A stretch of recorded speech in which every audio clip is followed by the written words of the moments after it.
Hello everyone, and welcome to my Bachelor Nation 24 channel. I hope everyone is having a wonderful day. Before we begin, please hit the subscribe button and give this video a thumbs up. The Curse of Oak Island recap. It's time to drain the swamp, plus a DYNAMITE new discovery.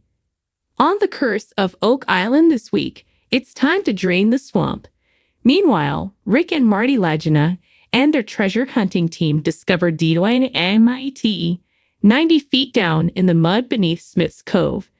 The episode also saw the team reconnect with the expert tasked with finding out more details about the swamp anomaly, and they traveled to Halifax to gather more data about the swages found last week by metal detecting expert Gary Drayton.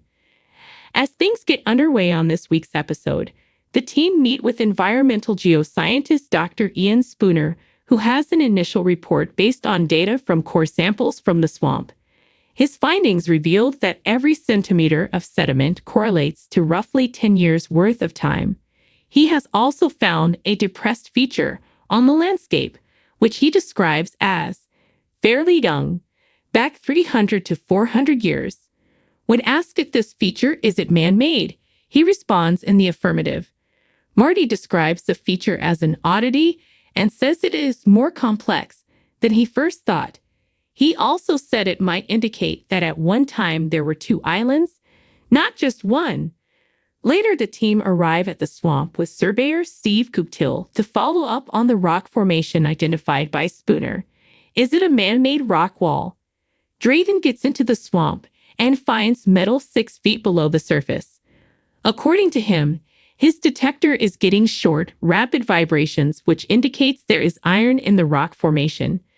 Cooptill uses GPS to record and plot the dimensions of the mysterious stone formation, which Marty calls the Eye of the Swamp. He declares that in the swamp there is enough interesting anomalous stuff, adding, "I want to see it. I want to know what it is." His verdict: "We need to drain this puppy." After analyzing the GPS data, Steve later reports the findings indicate a ring of rocks, with one of the formation objects being an exception, possibly a pointer object. According to Rick, this singular object could have been developed by man.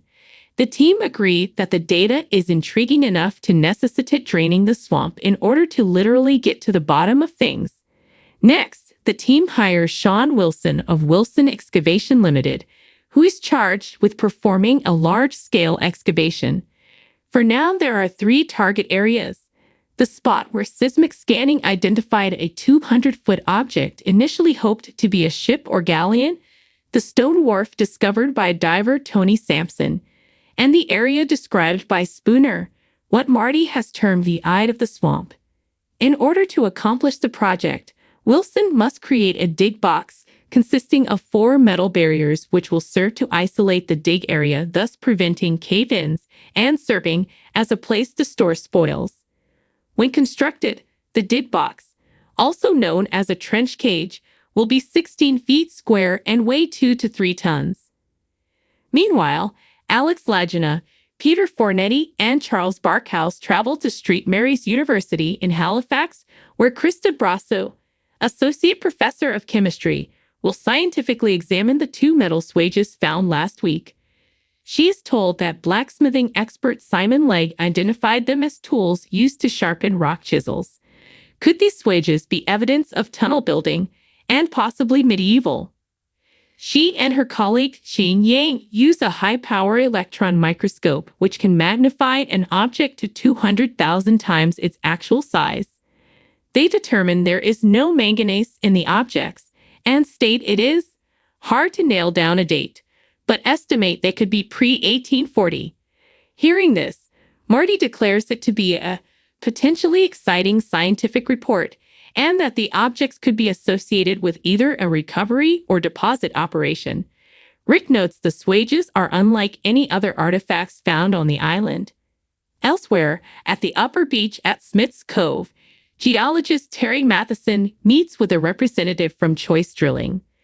The team hoped to locate the 5 stone box drains first discovered in 1850. If they can find the convergence point, it may lead them to the money pit. The goal is to connect the dots between the Smith's Cove work and the money pit. At a depth of 69.5 to 73.5 feet, the core samples are more moist and contain more boulders than the previous sample, which is declared a little bit of a disappointing find. At 91 feet, an area termed the zone of interest, they find amorphous material consisting of soft clay and lots of little stones. According to Matheson, this is significant and indicates that something has been broken apart. At 99 feet, the soil is breaking apart well, and Madison smells charred or burned material when Oak Island historian Paul Troutman finds a fingernail piece of dynamite. In the latest thrilling chapter of The Curse of Oak Island, the Lagina brothers and their dedicated team face their most daunting challenge yet, the enigmatic swamp. The swamp, a murky quagmire nestled between the island's eastern shore and the uplands, has long been a focus of speculation and mystery. Legends whisper of it being a man-made feature, perhaps designed to conceal something monumental. As the team gears up to drain it, the anticipation is palpable. Could this be the breakthrough they've been tirelessly seeking? The episode opens with Rick and Marty Lagina, ever the intrepid leaders, standing at the swamp's edge, surveying the task ahead. Their determination is unwavering, but the swamp has proven to be a formidable opponent. Marty, with his engineering background, outlines the plan. A series of strategically placed pumps will drain the water, revealing the swamp's muddy secrets. The team is excited yet cautious, aware that this endeavor could be fraught with unexpected challenges. As the pumps roar to life, the water begins to recede, inch by inch. The process is slow, but the team remains vigilant. Every drop of water drained is a step closer to uncovering what lies beneath. The camera captures the intensity of the moment, the muddy ground slowly emerging from its watery shroud. The swamp, long a symbol of Oak Island's elusive mysteries, is finally being laid bare. The draining process takes several days, and during this time, the team reflects on the swamp's storied history. Craig Tester, the team's resident historian, recounts tales of early treasure hunters who believed the swamp concealed hidden tunnels and vaults. These stories, though often dismissed as mere legend, have fueled the team's determination to leave no stone unturned. As the water levels drop, the first signs of potential discoveries begin to appear. Strange wooden structures poke through the mud, their purpose and origin unknown. The team carefully excavates these pieces, each one potentially a crucial clue. Could these be remnants of old docks or platforms, or something even more significant? The excitement is palpable as the team meticulously documents each find, knowing that any detail could be the key to unraveling the island's secrets. Just when it seems like the swamp might finally yield its mysteries, the team faces an unexpected challenge. A sudden heavy rainfall threatens to undo their progress, the pumps struggling to keep up with the influx of water. The team works tirelessly, battling the elements to maintain their foothold. It's a tense and exhausting effort, but their perseverance pays off. The rain subsides, and the draining continues. With the swamp nearly fully drained, the team makes a stunning discovery. Amidst the muck and debris, they uncover a series of large, flat stones arranged in a peculiar pattern. These stones, unlike anything found on the island before, suggest a man-made construction. The formation is dubbed the Swamp Stone Pathway, and its purpose is immediately debated. Some speculate it could be an ancient roadway, while others believe it might lead to a hidden chamber or vault. As the team investigates the stone pathway, they make a dynamite new discovery. Literally, a metallic object partially buried beneath the stones catches the eye of metal detection expert Gary Drayton. The object is carefully extracted and revealed to be an old blasting cap, a relic of previous excavation attempts. This find sparks a flurry of excitement, and raises new questions about the island's history. Who used this blasting cap, and what were they trying to uncover?